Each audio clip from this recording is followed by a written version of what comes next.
Assalamualaikum warahmatullahi wabarakatuh. Kami dari kelompok 4 ingin mempresentasikan pelajaran Tikom yang berjudul Tata Kelola Data.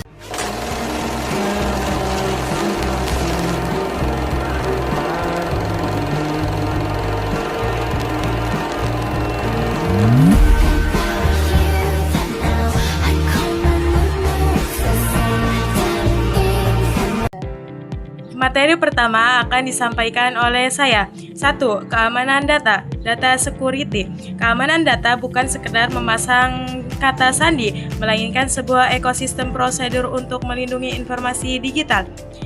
Dalam tata kelola data yang profesional, keamanan data dibagi menjadi beberapa lapisan.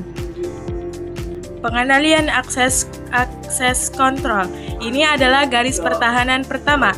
Sistem menggunakan autentikasi, memastikan siapa Anda melalui paspor, biometrik atau token, dan otorisasi menentukan apa saja yang boleh Anda lihat.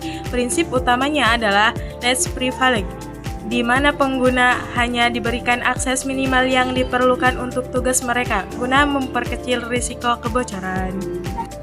Selanjutnya yaitu perlindungan konten dengan enkripsi. Enkripsi adalah proses pengubah data mentah menjadi format yang tidak terbaca tanpa kunci khusus. Ada dua jenis utama. 1. Data in transit. Melindungi data saat dikirim, misalnya saat kamu bertransaksi di website belanja. 2. Data at rest.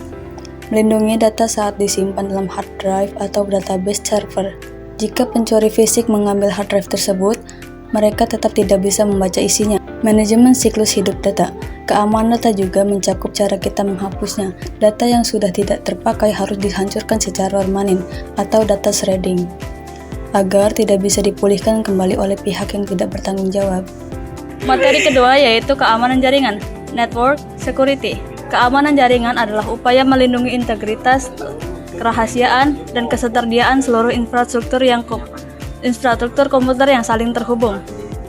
Arsitektur pertahanan berlapis, defense in depth. Bayangkan sebuah benteng, keamanan jaringan memiliki beberapa lapis penghalang. 1. Primary security, menggunakan firewall sebagai gerbang utama. Firewall bertugas memeriksa setiap paket data yang masuk dan keluar berdasarkan aturan yang sangat ketat. 2. Segmentasi jaringan, teknik membagi jaringan besar menjadi sub-jaringan yang lebih kecil atau VLAN. Tujuannya agar jika satu bagian terkena virus tersebut tidak akan menyebar ke seluruh bagian perusahaan. Materi selanjutnya itu pemantauan aktif atau monitoring dan detection.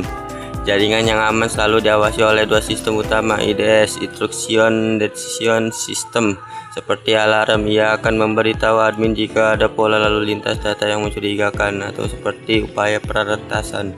IPS, Intrusion Prevention System, lebih canggih dari IDS. Sistem ini tidak hanya memberi alarm, tapi juga langsung memutus koneksi secara otomatis jika mendeteksi serangan yang sedang berlangsung.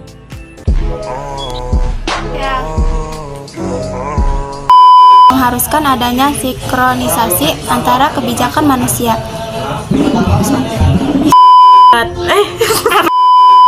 Network. Stop it. Get some help. Kan harus ngomong Materi. Manajemen siklus hidup data. Materi. Man in the middle. Bentar, ulangi lagi. Man in the middle. Materi selanjutnya yaitu protokol komunikasi aman. Setiap data yang lewat di jaringan harus menggunakan bahasa atau protokol yang aman. Misalnya, penggunaan HTTPS lebih disarankan daripada HTTP biasa karena HTTPS memiliki lapisan enkripsi tambahan atau SSL, TLS yang menjaga agar data tidak disadap di tengah jalan oleh serangan man in the middle. Kesimpulan tata kelola yang efektif mengharuskan adanya sinkronisasi antara kebijakan manusia SOP, perangkat fisik, hardware, dan sistem digital software. Tanpa kebijakan yang tegas, teknologi secanggih apapun akan runtuh oleh kelalaian manusia, seperti membagikan password secara sembarangan.